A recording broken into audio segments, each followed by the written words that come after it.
where we reflect upon the knowledge and wisdom we've gained throughout the day.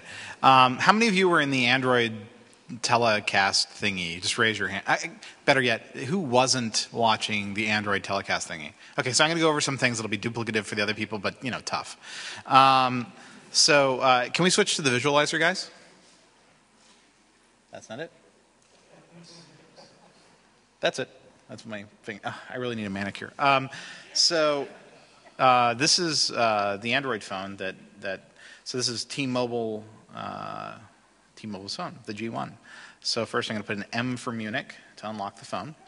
So, because we're in Munich, see how that works? So what you're looking at, this is what a user will see when they unlock their phone. What you may have, so I'm going to assume like no one saw the telecast and I'm going to present it that way, so bear with me. So the first things first is you've got sort of more of a desktop metaphor going on here than you do on many phones. So you can do things like you can take an application and you can, let me just grab this guy here.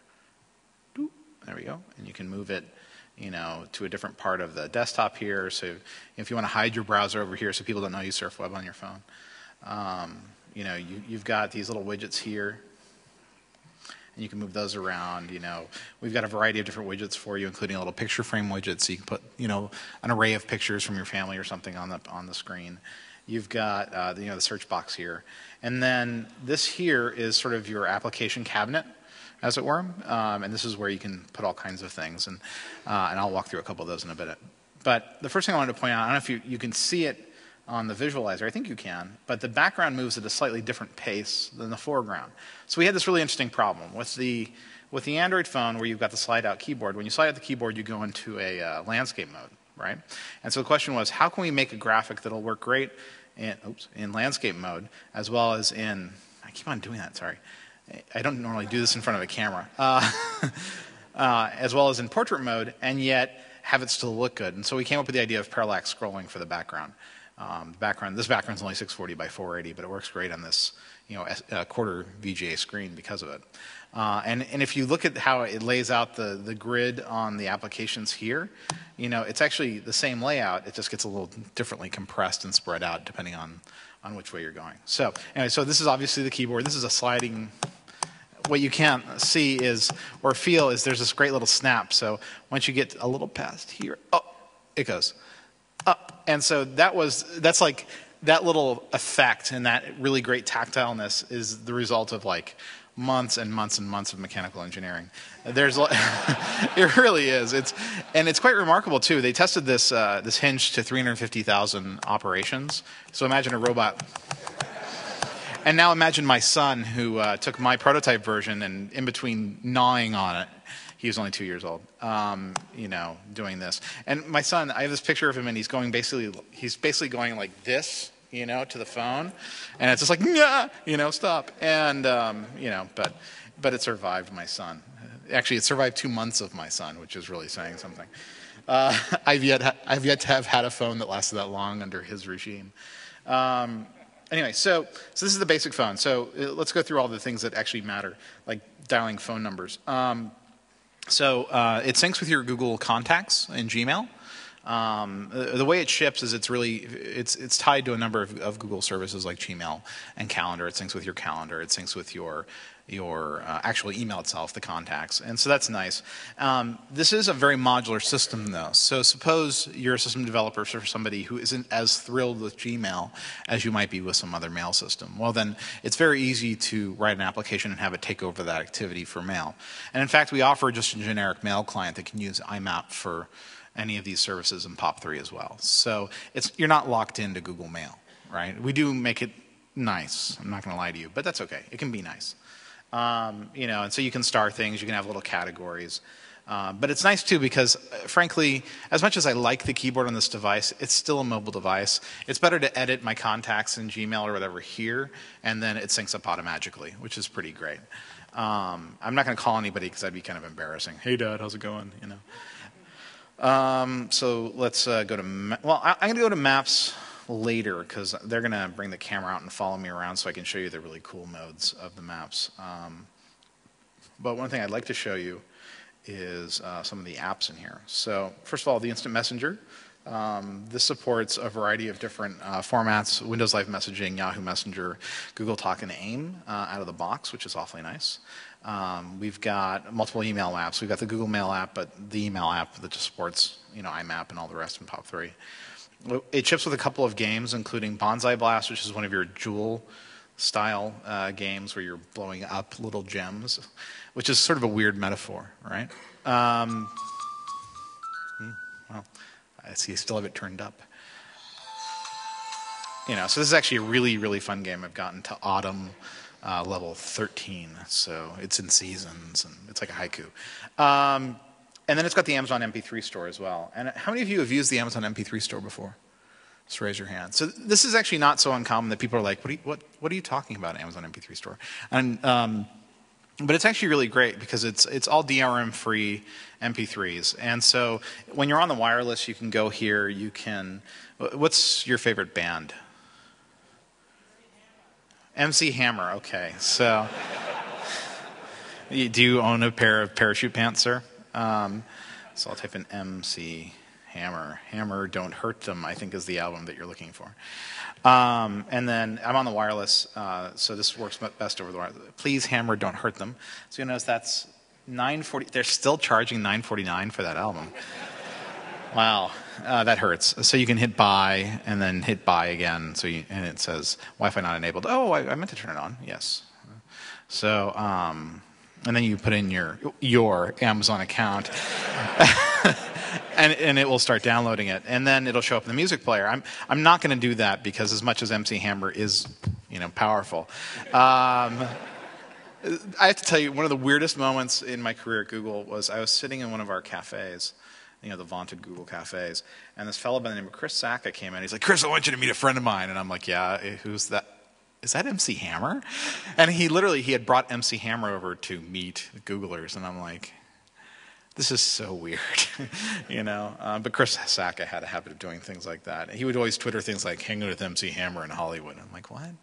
But yeah, so then it would show up magically in your albums, and it's actually saved onto your SD card, so you can just take that over to your PC just by plugging into the USB.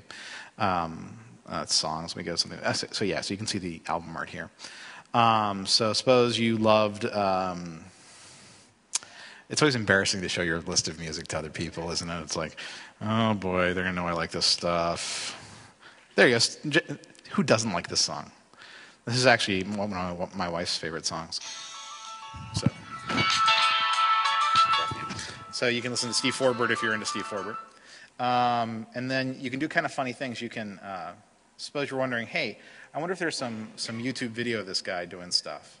So you can tell it to go, okay, all right, it's fine.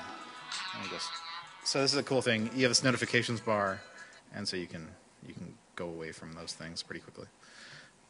Okay. And you'll notice that, of course, now that I did that, it's not doing the YouTube thing. But you can go straight to YouTube from there, which is really handy for some things if you really like the music you're listening to.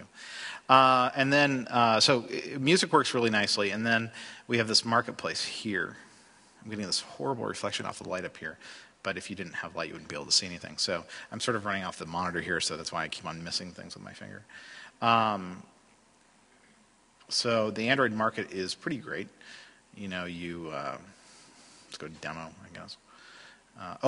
This is a great app. So this is called Crystal, and I'm going to install Crystal. I think you need to be on the Wi-Fi to make that work. No, don't. Wait for it. I should really turn on. Why not turn on the Wi-Fi? You guys can handle that. You're technical, You're not going to be afraid by someone going into a settings page, right? I'm not going to scare you, right? One of the coolest apps on here is the Ring Droid editor, where you can actually take your own MP3s and create ringtones from them. Like on the screen, you get the waveform and everything. It's really freaky. It's just installed. Cool.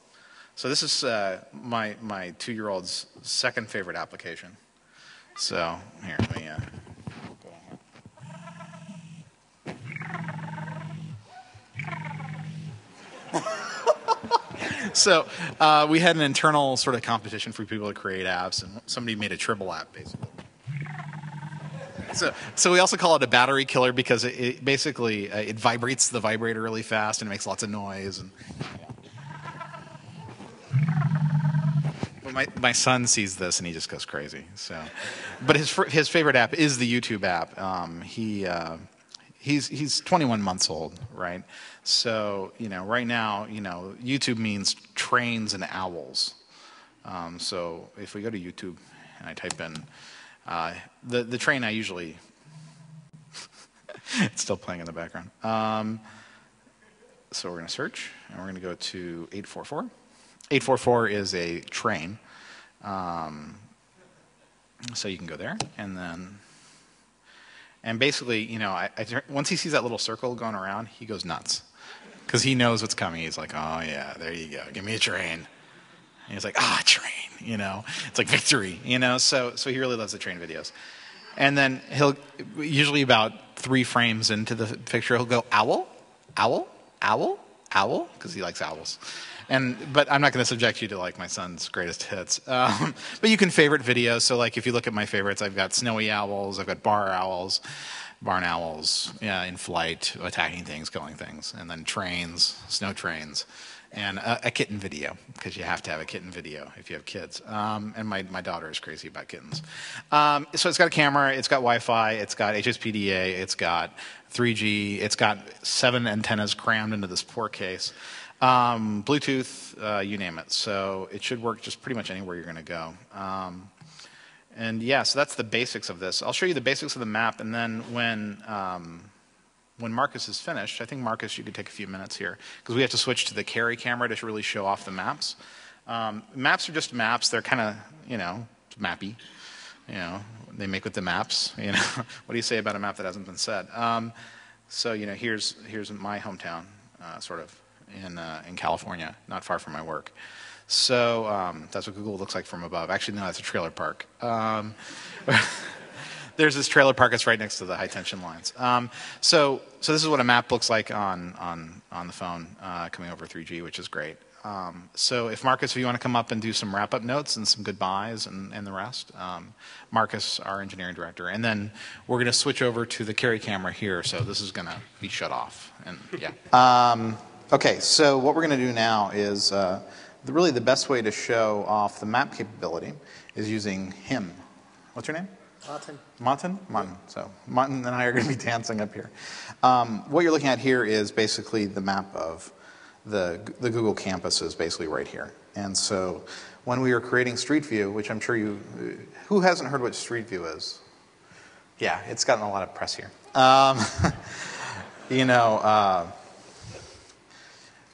So there's a Street View mode on the phone where you can bring up Street View. It takes a few moments to render. Yeah, so it's beginning to render there. And so you can grab it and move it like this, and that's pretty exciting, right? So we all lined up, oh shoot. Well, anyways, so we all lined up along Charleston Road, and we demonstrated, the Street View. We rode the little Street View visualizer cars. But here's the cool thing about the phone: you can go into what's called compass mode. And now we can go like this. So this is my. It's a little out of calibration here. So.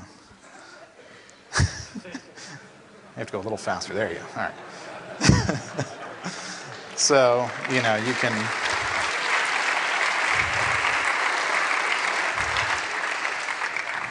You can really confuse it by doing those. That was the sky.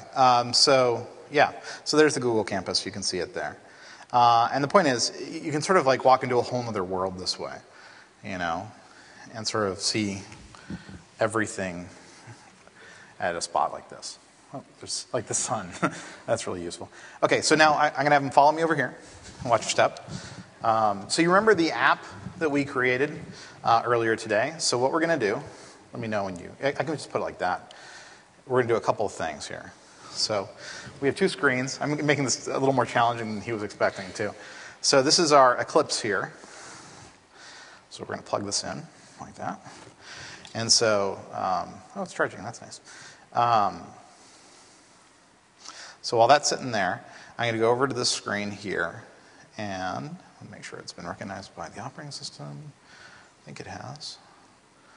And now when I hit play here, run, I can actually send it instead of to the emulator, I can send it right to the phone. That's what I'm going to do right now. I'm going to hit OK. It double checks the APK is there, finds the device, application already exists, attempting to reinstall instead, success, starting activity remotely, and there it is, hello Oktoberfest. So, and what's really cool here is if something gets screwed up on the device, right, like you programmed something wrong, is what I mean really. When it fails, you can have it log directly over to your Eclipse window, and you can watch the log just scream by if you like. And this is really great. So you can develop here up to a point, but there's always just a little difference between an emulator and an actual phone, right? And so now you can iteratively develop just right on the phone. And this is a great thing.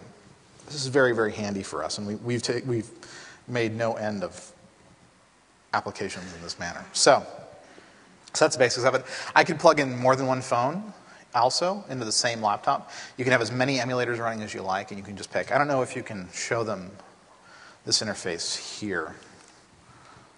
So I don't know if you can see this. Yeah, so this window here, the top is the emulator, the second one is the device. You can target however you like. You can run multiple instances. It's pretty great. It's because oftentimes, especially with the Android development competition, they would have really liked to be able to have done this, but we didn't have hardware for them yet. Are the Android development competition guys still in here? Raise your hand. Yeah. Would you have died for this when you were developing?